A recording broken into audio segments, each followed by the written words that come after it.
Alrighty, friends. Last week we read a story called Time to Sleep, and it was by Denise Fleming. And in it there were so many animals that they go into their homes when the weather gets very cold, when they know winter is coming, and they go to sleep for the whole winter, and that's how they survive. And that's how they stay warm, and that's how they do okay when there's not enough food. They just sleep through it. And there was a word for that. It began with an H.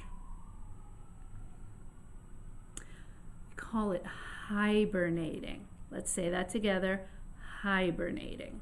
And I promised you a story about animals that do something different from hibernating in order to stay warm when the weather gets cold. And it was called migrating. So what the animals do is they take a look. Here we go. Let's do this. When the animals here in New York, like maybe a monarch butterfly, when it starts to get too cold, they start going closer to where it's warmer, and they keep flying and flying and flying over the land. They keep flying south to where this big line is called the equator, and the equator tells us where the hottest weather is. And this is over here. They hang out there, they go to sleep, they do their thing for a while, and then they start traveling back up north. And they come back, and they do it every year. They travel all the way south, and then they travel all the way north again. A lot of animals do this kind of migrating. This is called going home. It is by Marienne Berkes, okay? And this is an abridged version for you. We're just going to focus mostly on the animals in here who migrate because of the cold, because of the winter. Animals do migrate for other reasons too, though. Here we go. Whole bunch of different kinds of animals. Here we go. Going home, going home. We feel the urge to go. It's time for us to travel on. It's something we just know. Many of us look for food. Others find a mate. And when the weather starts to change, there is no time to wait. Do you hear what I hear? This is a rhyming book. All right, here we go. Going home, dancing in the sky, waking from our winter sleep, it's time for us to fly. We rested in our family tree, filling every space, but now it's time to travel on and find another place. And there they are. There's the monarch butterflies. It says here they migrate south to keep warm when winter approaches, and they rest together very closely in the same tree very often where their grown-ups did their resting too. Here we go. Here's another one. Going home, I can find my way, navigating toward the coast where I used to stay.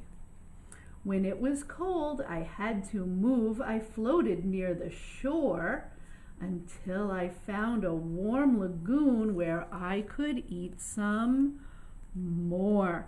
You know what this is? It says here this is a manatee. Manatees migrate as water temperatures change. If the water is too cold, they will die. So they keep traveling where the warm water is. They migrate to where it's warmer. So these guys, when they're migrating, they're swimming. These guys, when they're migrating, they're flying. I wonder if there's any of them that do some walking. Oh, here's another one. Does this one look like it's a walker or a swimmer? Yeah, it's a flyer. That was an easy one. Here we go. Going home, I feel the time is near. I'm heading where I lay my eggs. I do it every year. I need to cross the wide blue sea, and then I'll eat my fill. Rapidly I beat my wings and use my slender bill. It says here that the ruby-throated hummingbirds, they have two homes. They have a summer home and they have a winter home. And depending on the weather, if winter is coming, that's when they do their traveling. Here's another one. We saw this animal in Time to Sleep. This was the one that we saw in Time to Sleep that migrates. I'll get to the end. Here we go. It's a Canadian goose. Canadian geese. We get these in New York too. Going home, looking down below. The season's here, the path is clear, and we're all set to go. Honking high in the sky, flying in a V. We soar together in a flock, saving energy. And look, when they fly, they like to make a V shape when they do their flying. It's how the Canadian geese do their flying. They also like to do the honking, and these guys do. They go to where the weather is warmer. If it gets too cold, they fly south. And then when it gets hot again, they fly back north. Do you remember the north and south? Here we are again. Here's way north. Here's the North Pole. That's where Santa lives, okay? So we're over here in New York. Hold on. Gotta find Long Island again. There we go. And found the glare again. Here we have in the north, and then even further closer this way is all the way to the south. Oh, you go too far south, it gets cold again. You go too far south, you're at the South Pole with the penguins. So when they say flying south, they mean flying to where you're closer to this big stripe, the equator, where it is warmer. All right. Later for you geese, because we are up to, yep, here we go. Going home, moving on our way, heading for some icy seas from a nice warm bay. Our babies swim beside us, staying close to shore, traveling up the coastline 5,000 miles or more. 5,000 miles is a really long way. I guess not if you're a gray whale, but for me it would be a really long way to swim. It says here, California gray whales spend the winter near California and northern Mexico, and then in spring they start the long journey to cold northern waters where there's plenty to eat. That's a little different, isn't it? The mothers stay close to the coast to protect their babies from the killer whales. They gotta stay away from the predators. That's always good advice. Going home, listen to the sounds. Our thundering herd is setting out to our vast camping grounds. The journey spans 2,000 miles, but we were born to run.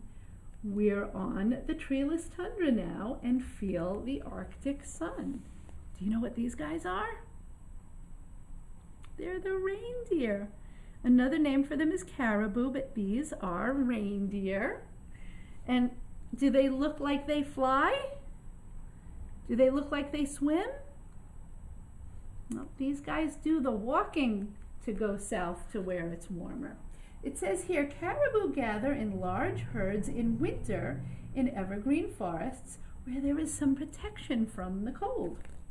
And then in the spring, they move back northward to the tundra to feed on lichens and other low-growing plants. Yum. Here we go. I told you there's a lot of animals that migrate.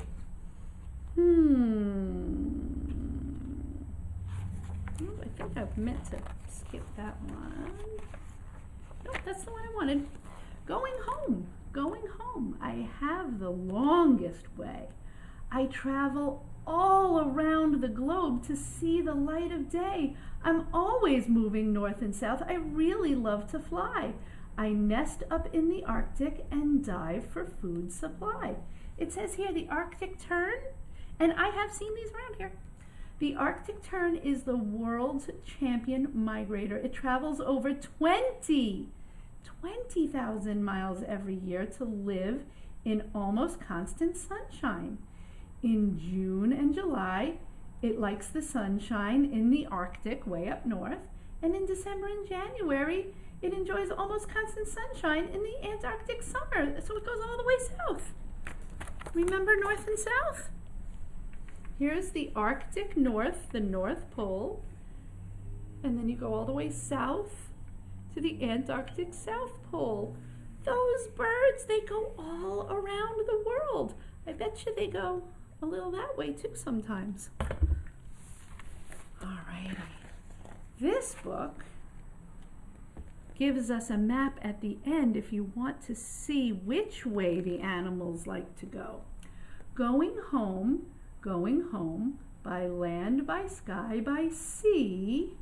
Our journey back from here to there is still a mystery. I love the rhyming. And in the back, you can learn even more about all of these animals. But for now, what do we say at the end of a story? The end. And that's migrating for you. Have a good one.